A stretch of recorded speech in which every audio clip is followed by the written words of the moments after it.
एकजुटीचा विजय असो, कामगार एकजुटीचा विजय असो, हमारी मांगे पुरी करो, हमारी मांगे पुरी करो, शासकीय कर्मचाऱ्याप्रमाणे वेतन मिळालेच पाहिजे, शासकीय कर्मचाऱ्याप्रमाणे वेतन मिळालेच पाहिजे। आज संयुक्त कृती समितीच्या वतीनं धरणे आंदोलन आम्ही पुकारलेलं आहे। कारण का तर आमच्या मागण्या अशा आहेत की 2016 ते 20चा जे 4,849 कोटीमधील थकबाकी जे शिल्लक राहिली त्याचं आम्हाला वाटप समान वाटप झालं पाहिजे, ही आमची प्रमुख मागणी आहे।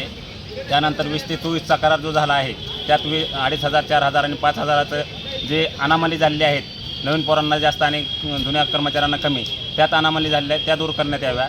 तसेच 24 ते 28चा सुद्धा करार झालेला नाही, त्यामुळे शासनाने मुख्यमंत्री साहेबांनी 7 ऑगस्ट 2024 रोजी आमची बैठक घेतली होती संयुक्त कृती समितीसोबत, पण त्यात त्यांनी 20 ऑगस्ट ह्या दिवसाची तारीख दिली होती, पण तारीख देऊनसुद्धा त्यांनी त्या तारखेला आम्हाला न बोलवता त्यांनी तारीख वाढत गेलेल्या आहेत। पण अद्यापर्यंत त्यांनी आमच्या कुठल्याही मागणीला त्यांनी आम्हाला थारा दिलेला नसल्यामुळे आम्ही आज 3 तारखेला धरणे आंदोलन, बेमुदत धरणे आंदोलन सुरू केलेलं आहे आणि ते आम्ही कंटिन्यू करणार आहेत जोपर्यंत आमच्या मागण्या पूर्ण होत नाहीत आणि शासनाने मुख्यमंत्री साहेबांच्यासोबत आमची बैठक होऊन आम्हाला योग्य तो मार्ग जोपर्यंत निघत नाही तोपर्यंत आम्ही या आंदोलनावर ठाम आहोत आणि हे आंदोलन आम्ही आणखी तीव्र स्वरूपात वाढवण्याची शक्यता आहे आणि ते आम्ही करून दाखवणार आहोत। तरी आमची शासनाला आणि प्रशासनाला एवढीच विनंती आहे की त्यांनी लवकरात लवकर बैठक घेऊन आमच्या कृती संयुक्त समितीसोबत बैठक घेऊन आमच्या यावर तोडगा काढून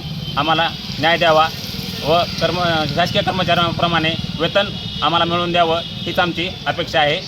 धन्यवाद।